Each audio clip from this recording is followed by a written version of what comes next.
Bueno, pues este es un video tutorial que es de la introducción a la sintaxis. Este es el blog de La Hispaniola y yo soy Eduardo López Prieto.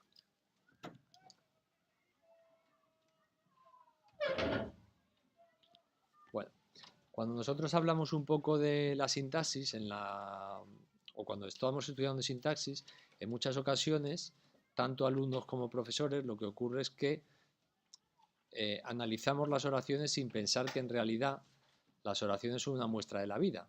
Es decir, los seres humanos tenemos el lenguaje como una herramienta, como si fueran las pinzas con las que nosotros troceamos y explicamos la realidad.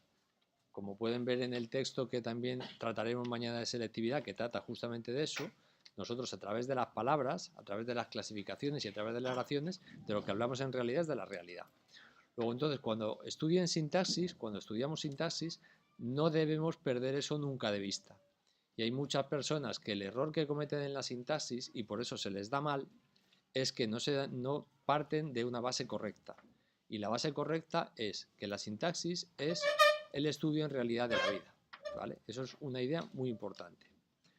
Vamos a ver, si nosotros nos fijamos en qué tipo de oraciones básicas podemos ver que existen en español, o existen en los idiomas, pero en nuestro que es el español, nos daremos cuenta que la mayor parte de las oraciones que decimos al cabo del día lo que hacen es que explican acciones, ¿de acuerdo?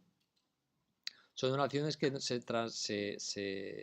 expresan a través de verbos que nosotros llamamos predicativos. Por ejemplo, ahí vemos en la imagen a una persona que está escribiendo. Esa es una acción, ¿de acuerdo? Cuando nosotros hagamos el análisis de una oración que sea, por ejemplo, mi hija escribe cartas, o mi hija escribió la carta a los Reyes Magos, por poner un ejemplo, nosotros no debemos perder de vista que lo que estamos analizando es una acción concreta. Yo, por ejemplo, a lo mejor ustedes no se acordarán, pues cuando yo les explique esto en primero, pero yo la sintaxis la explico siempre así. Por ejemplo, yo lanzo esto, ¿vale? Entonces, eso es realidad, eso es una acción real. Si nosotros tuviésemos que transformar en palabras, que de hecho es lo que hacemos, una acción real que acabamos de ver, ¿usted qué palabras emplearía? No sabe. ¿Usted qué diría? Eduardo le ha lanzado el rotulador a Jaime. Por ejemplo, Eduardo le ha lanzado el rotulador a Jaime, correcto. Entonces nosotros a partir de ahí vemos que un elemento que es real, se ha transformado en una oración. Eso para nosotros es una gran ventaja calórica. ¿Por qué? Porque nosotros podemos expresar ideas gastando muy pocas calorías. Si no tuviésemos el lenguaje, solamente valdrían las acciones. No sé si recuerdan un pasaje de los viajes de Gulliver, donde va a un país donde la gente no tiene idioma. Entonces, ¿qué es lo que ocurre? Que llevan en un saco, cada uno colgado al hombro, las cosas de las que quieren hablar y lo que les han pasado. Por ejemplo, se me ha roto el despertador, se me ha roto el reloj. Pues la persona lleva un reloj y se lo muestra al otro y el otro dice, ah, es verdad, se le ha roto el reloj. Voy a ver si lo puedo arreglar o si no lo puedo arreglar. ¿Entienden lo que quiero decir? Es decir, nosotros lo que hacemos con las palabras es que podemos expresar, idear, proyectar, hacer un montón de cosas que de otra manera solamente se podrían hacer de forma física. Pero no debemos olvidar que la palabra lo que hace es transformar lo que es una realidad en otra entidad diferente que es la palabra en sí. Y eso es lo que es la oración, ¿de acuerdo? Luego entonces, cuando hagamos sintaxis, lo primero que tenemos que pensar es de dónde viene lo que estamos oyendo. Es decir, cuál es la acción o cuál es el estado del que vienen las palabras que oigo. Entonces nos encontramos con que hay acciones, nos encontramos con que hay estados. Una persona puede estar triste, una persona puede estar alegre, contenta, desesperada, etc. Y eso se expresa con otro tipo de verbos, que como pone ahí en la diapositiva, es por medio de los verbos que llamamos copulativos. Y luego estarían los hechos, que nosotros no adjudicamos a la voluntad de nadie. Por ejemplo, si decimos, como sale en la imagen, está lloviendo, llueve, truena, pues nosotros no decimos que es que hay alguien que ha tenido la voluntad de que llueva. Llueve y ya está. No tiene sujeto esa oración. Y esas las llamamos impersonales. Vale. Entonces, cuando nosotros seguimos clasificando los tipos de oraciones que hay, nos encontramos con que existen. Si están los hechos que hemos dicho, son las oraciones que llamamos impersonales. Las que son estados son las oraciones que llamamos copulativas.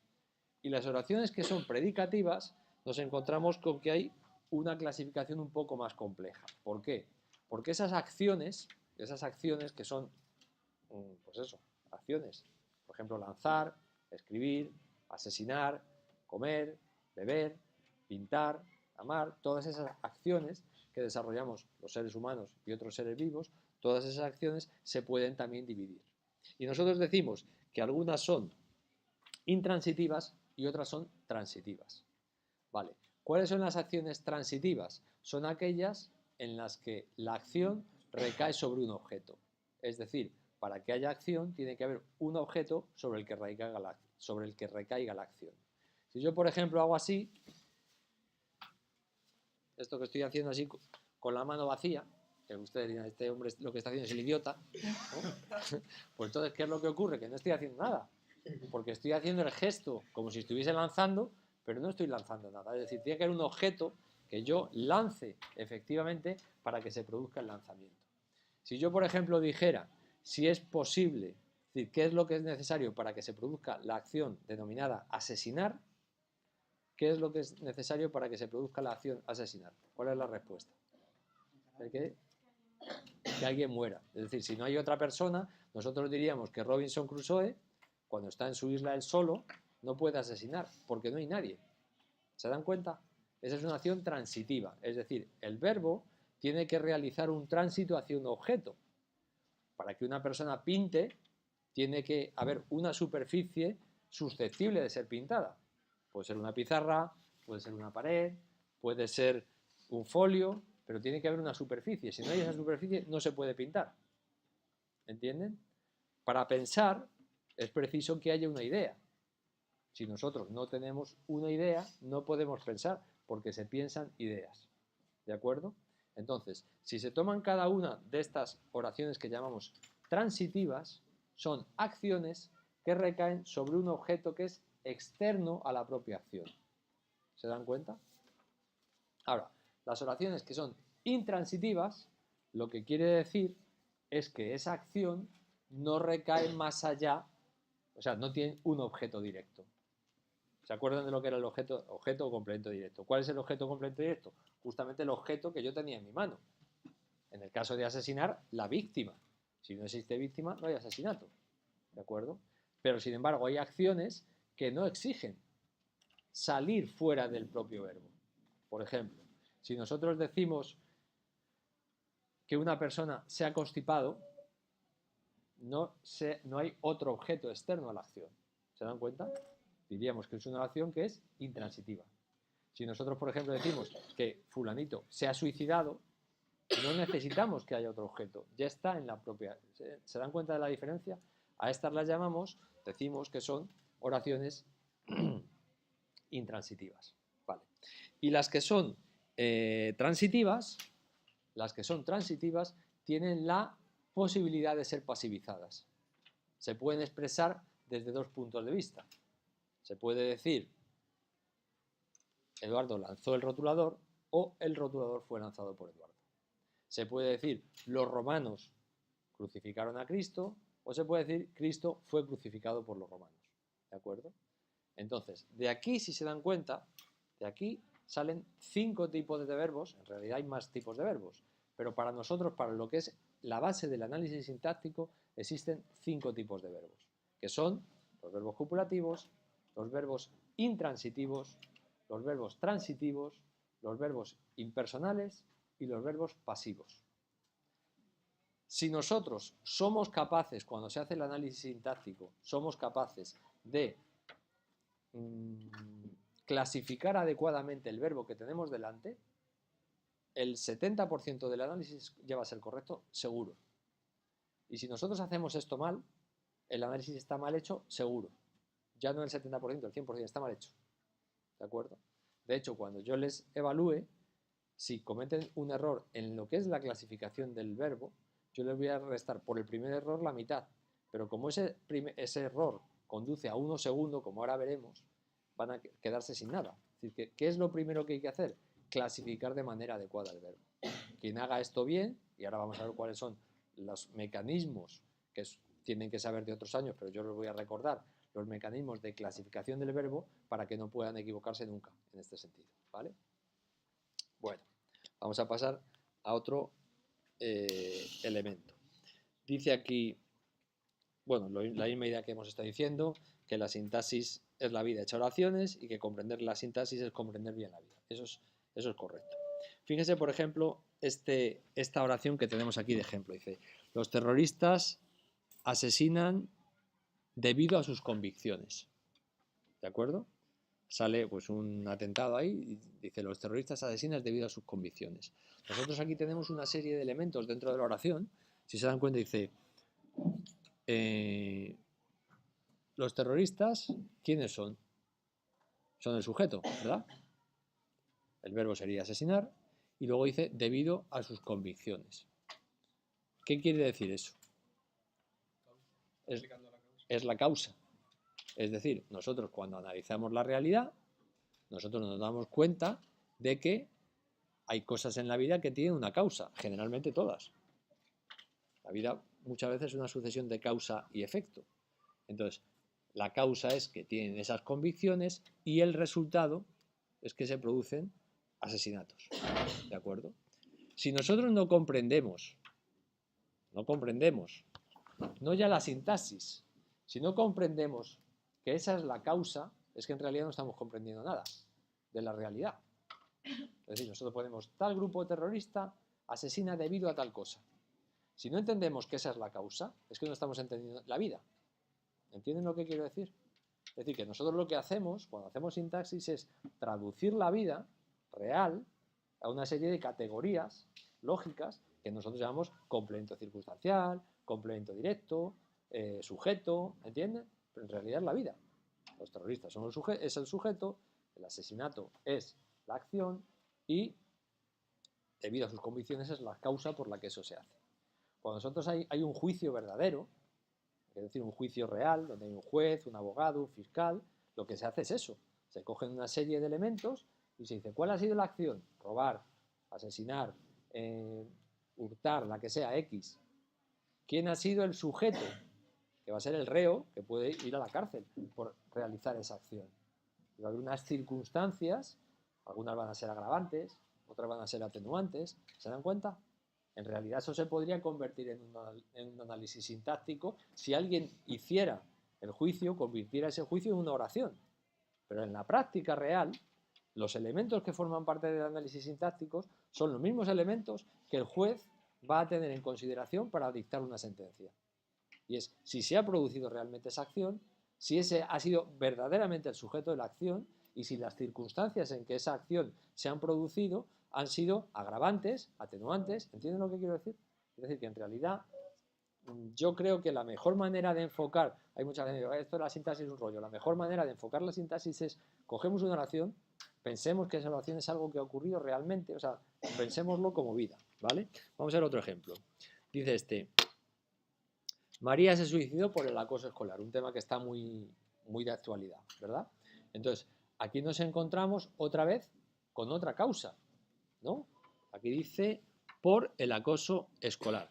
Lógicamente, si nosotros vemos que X persona, en este caso, el caso del ejemplo, esta tal María, se ha suicidado y no entendemos que lo otro es la causa, difícilmente la sociedad va a poder poner solución a esa problemática. Es decir, que realmente nosotros cuando estamos analizando la causa y decimos complemento circunstancial de causa, en realidad la sociedad toma una serie de medidas o intenta arbitrar una serie de soluciones a problemas que creen que están causados por determinadas causas. Vale, veamos otro ejemplo más. Fíjense aquí, por ejemplo, que la oración se complica porque el hablante coge y dice María se suicidó por el acoso escolar de sus compañeros. Se añade ya un matiz más porque el hablante ha querido hacerlo. Con lo cual este matiz ya no sería un complemento circunstancial de causa. ¿Qué sería este de sus compañeros? ¿De qué? ¿Adyacente de qué? ¿Cómo se llamaría esto? ¿A qué está complementando al nombre? Correcto. Diríamos que es un complemento del nombre. ¿De acuerdo? Eso es lo que sería. Y efectivamente serviría también para darnos cuenta de dónde procedía ese acoso. Vale. Fíjense que aquí se van añadiendo otra serie de elementos. Se suicidó ayer, y eso, ¿cómo lo llamaríamos, Elena, ese ayer? No, ayer sería de tiempo. De un tiro, ese de un tiro, ¿cómo sería? De modo. Claro, sería más como una pistola, si fuera de instrumento. Vale. Bueno, volvemos a la misma diapositiva de antes, donde volvemos a ver, como digo, que hay 5 tipos de verbos, y ahora lo que tenemos que hacer es ver cuáles son los elementos del análisis sintáctico. Bien, donde pone mirar, a lo que nos estamos refiriendo es a que lo primero que hay que hacer es subrayar el verbo y analizarlo. Así que podría poner analizar. Nosotros miramos el verbo de la oración, ¿de acuerdo? Miramos el verbo de la oración y lo primero que hacemos es cambiarlo de número. Cambiamos el número y no la persona del verbo. Vamos a coger una oración que sea, por ejemplo, yo soy español, por poner un ejemplo. Si nosotros tenemos el ejemplo yo soy español y cambiamos el número, pasa a ser yo somos español. Esa oración es agramatical. ¿Por qué? Porque el verbo ha pasado a ser plural y el sujeto sigue siendo singular. Para que sea nuevamente gramatical, tengo que decir nosotros somos españoles. ¿De acuerdo? Y en ese momento la oración vuelve a ser gramatical. ¿Qué hemos cambiado? Hemos cambiado el sujeto y hemos cambiado otra parte de la oración a la que llamamos atributo. Han cambiado las dos. Si yo digo, por ejemplo, yo como manzanas y lo paso a plural, sería nosotros comemos manzanas. Y aquí ya no han cambiado 3, han cambiado 2 palabras. Nosotros y comemos. Si yo, por ejemplo, digo, a mí me gusta el chocolate, sería gustan. A mí me gustan los chocolates. Ha cambiado la palabra gustar y ha cambiado la palabra chocolate. Y si, por ejemplo, yo digo, Alemania fue derrotada por España, pues al poner el plural sería fueron derrotadas. Alemania queda un poco raro, pero antiguamente había 2 Alemanias. Las Alemanias, ¿no? Cuando existía la Alemania federal, es decir, en el sentido lógico la oración se puede hacer. De hecho, antiguamente, en la época del imperio y eso, muchas veces no se decía España, se decía las Españas, refiriéndose a todas las regiones o los reinos, mejor dicho, que habían constituido la unidad de España. Pues igual sería, ¿no? Las Alemanias fueron derrotadas, es decir, el cambio es posible. Sin embargo, si bien la oración que está puesta ahí pone se vive bien en España, esa oración no se puede cambiar el verbo, no se puede poner plural. Se viven bien en España, eso no se puede hacer. Ocurre lo mismo con una oración que sea de llover o de haber. Por ejemplo, llueve mucho en Grazalema. No podemos decir llueven mucho en Grazalema, esa oración es agramatical. Ni podemos decir tampoco, podemos decir hay queso en la nevera, pero no podemos decir hay quesos en la nevera, sino que decimos hay queso y hay quesos. ¿De acuerdo? ¿Eso qué demuestra? Que hay un tipo de oración, que es el que ven marcado en el lado derecho de la diapositiva, que son los verbos impersonales que no se pueden cambiar de número.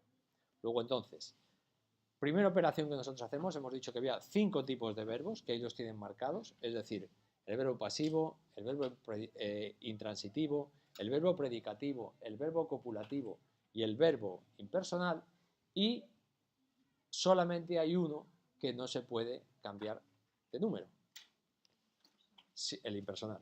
Eso quiere decir que al hacer esta operación ya hay uno de los 5 que lo estamos excluyendo. ¿Vale? Hay uno de los 5 que estamos excluyendo. En la sintaxis muchísimas de las cosas se hacen por exclusión lógica. Si yo les preguntase, hay un semáforo y no está ni en rojo ni en ámbar, ¿en qué color está? En verde. Y lo hemos hecho por exclusión lógica. Si no es uno, hay 3 posibilidades. Sabemos que hay 3 posibilidades y hay 2 que no son, es la tercera. Si yo cojo una moneda y digo que no ha salido cara, ¿qué es lo que ha salido? Cruz. También, bueno, ya eso es caso aquí. Entonces, diríamos que entre dos posibilidades, la exclusión lógica nos lleva a una. ¿Qué es lo que vamos a hacer nosotros? Hacer que por exclusión lógica lleguemos a una de las 5 posibilidades. Si acertamos en este sentido, el análisis nos va a quedar bien y si fallamos nos va a quedar mal. Pero el origen del análisis es este. Vale. Bueno, si se dan cuenta en esta primera diapositiva, estábamos diciendo que primero se cambia el número. Y hemos visto 4 opciones en las que sí se puede cambiar y una en la que no. Vale. Ahora vamos a suponer ya, nos quedan solamente 4, claro.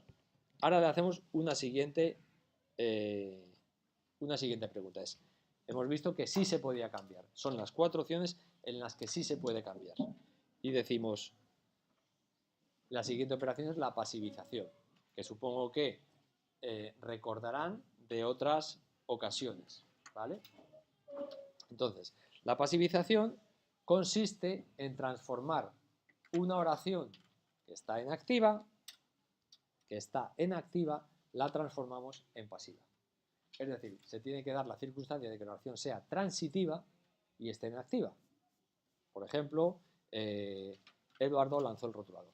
Es transitiva y está activa, ¿vale? O, por ejemplo, los romanos crucificaron a Cristo. Es transitiva y está en forma activa, ¿vale? Esa oración sí se puede pasivizar. Cristo fue crucificado por los romanos, ¿vale? Entonces, ahí nos encontraríamos con que cuando esto se produce, cuando la oración sí se puede pasivizar, entonces, que es el lado que ven de color azul, entonces el verbo es transitivo. Se da un verbo transitivo y por tanto tenemos que buscar un complemento directo, ¿vale? Eso es así, es decir, que es, primero hemos visto, impersonal, nada, transitivo, que en este caso buscamos complemento directo. Ahora, ¿no se puede pasivizar? Pues si no se puede pasivizar, tenemos 3 posibilidades. Que el verbo sea pasivo, es decir, no se puede pasivizar porque es que ya está pasiva. Segundo, que el verbo sea intransitivo y entonces no se puede pasivizar. Tercera opción, que el verbo sea copulativo y que tampoco se pueda pasivizar por ello. Vale. Bueno. ¿Y cómo distinguimos entre los otros 3? Vale. Pues distinguimos entre los otros 3 también por exclusión lógica. Es decir, yo lo primero que haría es ver si el verbo es copulativo. ¿Que el verbo es copulativo? A ver, un momentito. ¿Que el verbo es copulativo? Bueno, pues en ese caso, si el verbo es copulativo va a ser, estar o parecer. ¿Que el verbo es pasivo? Pues ya vemos que el verbo es pasivo, o sea que es el que está en forma pasiva.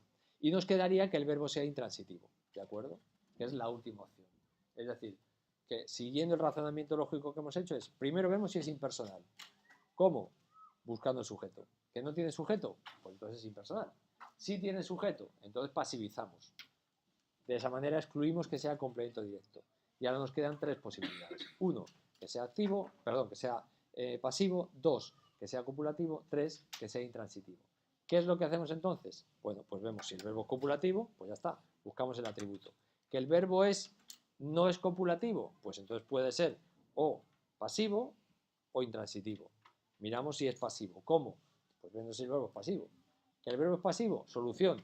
Buscamos el complemento agente, como ven ahí, y el sujeto paciente. Y la tercera posibilidad es que sea intransitivo. Cuando es intransitivo hay 2 posibilidades. Una, que dé lugar a un complemento indirecto, como pueden ver ahí, le gusta el chocolate. ¿Cómo hacemos eso? Vemos que no se puede pasivizar, pero es a quién, a él le gusta el chocolate.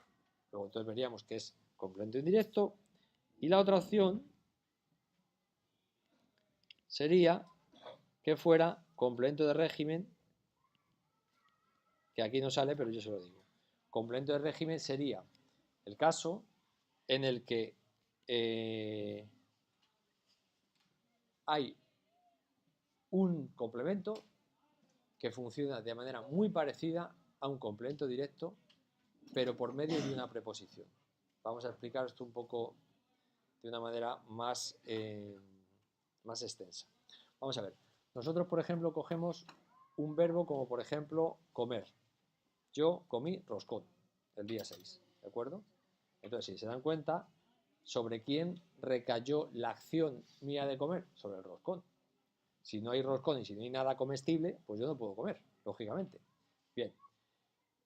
Si yo, por ejemplo, el mismo ejemplo que poníamos antes, que es un ejemplo muy gráfico, asesinar, si no hay víctima, no se puede asesinar, pero si no es el asesino, asesinó a su víctima. Es decir, el complemento directo en español va o bien sin marca, la palabra va a seguir de la otra, yo comí roscón, ¿de acuerdo? Entre comer y entre roscón no hay ninguna marca, comí roscón. O bien va la partícula a, la preposición a. Bruto asesinó a César. César fue asesinado por Bruto. ¿Lo ven? Es decir, que es o nada o a. Bien, pues hay ocasiones en que la misma relación se establece con lo que llamamos un complemento de régimen. Es decir, por ejemplo, quedar. Vamos a suponer que es yo quedé con mi primo ayer. Vale. Para que yo pueda quedar, tiene que haber alguien con quien quedar. Robinson Crusoe, cuando estaba solo en la isla, no podía quedar con nadie. ¿Por qué? Porque estaba solo. ¿Entienden? Y ese quedar siempre va acompañado de la misma preposición. En este caso sería con. ¿Se dan cuenta? Vale. Si yo, por ejemplo, digo pintar, no necesito ninguna marca. Yo pinto la pared y no hay ninguna preposición. Es el verbo y el complemento. ¿Lo ven? Sin embargo, si yo digo acordarse, ¿cómo sería? Yo me acuerdo de. Tiene que haber algo de lo que yo me acuerde. Pero entre el verbo, la acción de acordarse, y el objeto sobre el que recae mi acuerdo, mi recuerdo, tiene que estar la preposición de. ¿Se dan cuenta? Eso es lo que nosotros llamamos complemento de régimen. Entonces, el verbo intransitivo o va con un complemento indirecto o va con un complemento de régimen. Bueno, y más o menos esta sería un poco la idea de lo que sería la base de la sintaxis. ¿Qué es lo que vamos a hacer ahora? Bueno, pues vamos a ver la tabla, las tablas que tenemos aquí, y entonces mírenlas brevemente. Vamos a dejar 5 minutos para que las miren, y si hay alguien que tenga dudas sobre alguno de los complementos que quiere que yo repase, pues cogemos y los repasamos aquí ahora tranquilamente. Muy bien, pues mírenlo un momentín.